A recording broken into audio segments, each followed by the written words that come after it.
ETV prime में आपका स्वागत है। मैं जूली हाजिर हूँ देश और दुनिया की ताजा तरीन खबरों के साथ। सबसे पहले नजर डालते हैं आज की प्रमुख खबरों पर।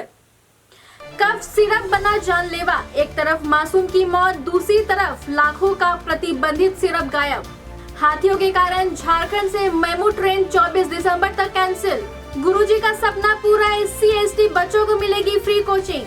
महिलाओं पर दरिंदगी की 2 घटनाएं, झारखंड में उबलता तेल तो बिहार में एसिड अटैक से मचा हड़कंप। 26 दिसंबर से रेल सफर महंगा, लंबी दूरी के किराए बढ़े। नेशनल हेराल्ड केस मामले में सोनिया गांधी और राहुल को नोटिस। बांग्लादेश में एक और छात्र नेता को मारी गई गोली। अजय देवगन ने किया दृश्यम 3 का ऐलान। विजय हजारे ट्रॉफी में शुभमन गिल की वापसी। शेयर बाजार में उछाल, सेंसेक्स 383.49 अंक चढ़ा। अब खबरें विस्तार से। झारखंड में कफ सिरप से जुड़े 2 अलग अलग मामलों ने प्रशासन की चिंता बढ़ा दी है। कोडरमा जिले में कफ सिरप पीने से 1.5 साल की बच्ची रागिनी कुमारी की मौत हो गई। बता दें, परिजनों ने इस सिरप स्थानीय निजी मेडिकल स्टोर से खरीदा था। स्वास्थ्य विभाग ने मामले की जांच के आदेश दिए हैं और ड्रग इंस्पेक्टर को तलब किया है। वहीं दुमका के मुफस्सिल थाना क्षेत्र में पुलिस की निगरानी में सील किए गए कमरे से लाखों रुपए का प्रतिबंधित कफ सिरप कोरेक्स चोरी हो गया। चोरों ने पुलिस का ताला हटाकर दूसरा ताला लगा दिया, जिससे पुलिस की कार्यप्रणाली पर सवाल खड़े हो गए हैं।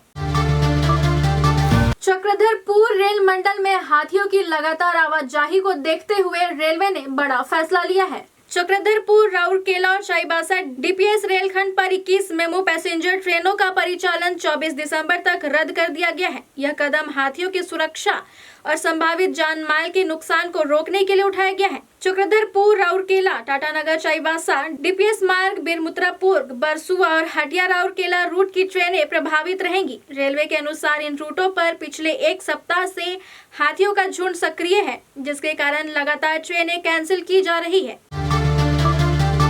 झारखंड सरकार अनुसूचित जनजाति के छात्रों के लिए बड़ी पहल करने जा रही है। इंजीनियरिंग और मेडिकल प्रवेश परीक्षाओं की तैयारी के लिए दिशम गुरु शिबू सोरेन इंजीनियरिंग एवं मेडिकल कोचिंग संस्थान का उद्घाटन सोमवार को हेमंत सोरेन ने किया। यह कोचिंग केंद्र रांची के हिंदपीढ़ी स्थित कल्याण विभाग भवन में संचालित होगा, जिसे आधुनिक सुविधाओं से लैस किया गया है। पहले चरण में 300 छात्रों का चयन किया गया है, जिन्हें मुफ्त पढ़ाई, किताबें और छात्रावास सुविधा मिलेंगी।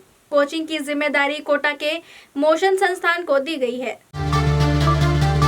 अगली खबर बिहार से जुड़ी है। झारखंड और बिहार से महिलाओं के खिलाफ हिंसा की 2 दिल दहला देने वाली घटनाएं सामने आई हैं। बता दें, झारखंड के गिरिडीह जिले के मुफस्सिल थाना क्षेत्र के गादी गांव में छेड़खानी का विरोध करने पर बदमाशों ने एक महिला पर उबलता तेल डाल दिया।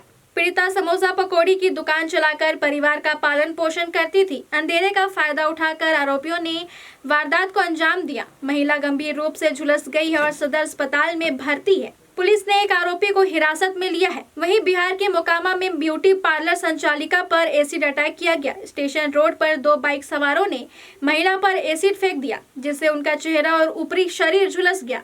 प्राथमिक इलाज के बाद उसे PMCH पटना रेफर किया गया है। पुलिस ने 2 महिलाओं को गिरफ्तार किया है। दोनों घटनाओं ने महिलाओं की सुरक्षा पर गंभीर सवाल खड़े कर दिए हैं।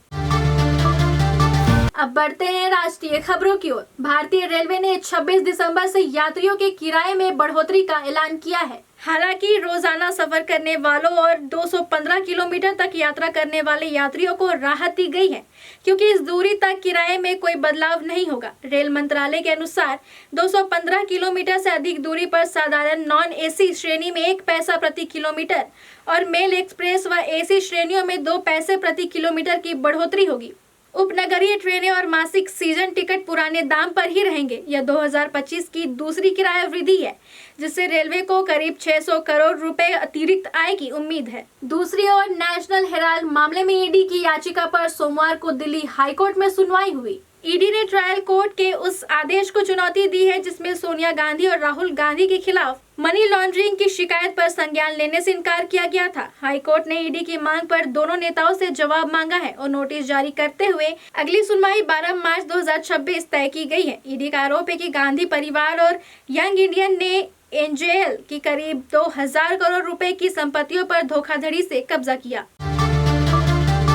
अब बढ़ते हैं अंतर्राष्ट्रीय खबरों की ओर। बांग्लादेश के दक्षिण पश्चिमी खुलना शहर में सोमवार को अज्ञात बंदूकधारियों ने 2004 में हुए हिंसक स्टूडेंट लीड विद्रोह के दूसरे लीडर के सिर में गोली मार दी। यह घटना जाने माने युवा लीडर शरीफ उस्मान हादी की हत्या के कुछ दिनों बाद हुई। एनसीपी की जॉइंट प्रिंसिपल कोऑर्डिनेटर महमूदा मिटू ने एक फेसबुक पोस्ट में कहा, नेशनल सिटीजन पार्टी ने खुलना डिवीजन हेड और पार्टी के वर्कर्स फ्रंट के सेंट्रल कोऑर्डिनेटर मोहम्मद मोतालेब सिकदर को कुछ मिनटों पहले गोली मार दी गई। यह मामला ऐसे समय हुआ जब बांग्लादेश अभी तक युवा नेता शरीफ उस्मान हादी की हत्या से उबर नहीं पाया है। हादी को 12 दिसंबर को ढाका के विजयनगर इलाके में चुनाव प्रचार के दौरान नकाबपोश हमलावरों ने सिर में गोली मार दी थी।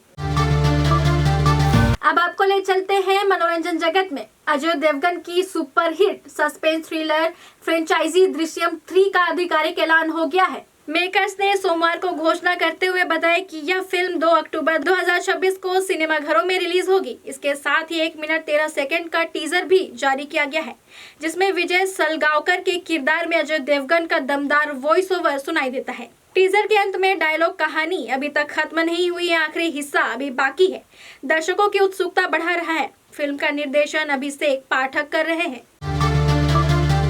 खेल की दुनिया की बात करें तो भारतीय क्रिकेट के उभरते सितारे शुभमन गिल को लेकर बड़ी खबर सामने आई है। विजय हजारे ट्रॉफी 2025 के लिए पंजाब क्रिकेट एसोसिएशन ने 18 सदस्यीय टीम का ऐलान कर दिया है, जिसमें शुभमन गिल, अभिषेक शर्मा और अर्शदीप सिंह जैसे 3 अंतर्राष्ट्रीय खिलाड़ियों को शामिल किया गया है। हालांकि टीम की घोषणा के बावजूद कप्तान के नाम पर अभी भी सस्पेंस बना हुआ है। गौरतलब है कि शुभमन गिल को हाल ही में भारतीय टी20 अंतर्राष्ट्रीय टीम में जगह नहीं मिली थी, क्योंकि पिछले कुछ समय में उनका प्रदर्शन इस फॉर्मेट में अपेक्षा के अनुरूप नहीं रहा था। इसके बावजूद गिल की वनडे क्रिकेट में अहम भूमिका बनी हुई है और अब विजय हजारे ट्रॉफी में उनकी वापसी को अहम माना जा रहा है।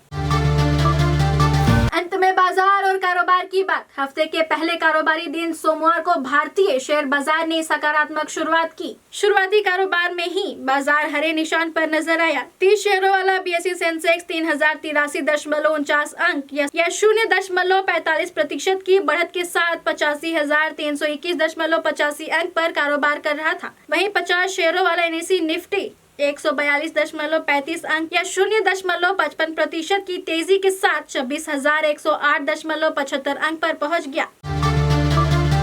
फिलहाल आज के लिए इतना ही। दर्शकों, कैसी लगी हमारी ये पेशकश हमें जरूर बताएं। कल फिर मिलेंगे रात 8 बजे। बने रहे हमारे साथ, देखते रहे IDTV इंद्रधनुष।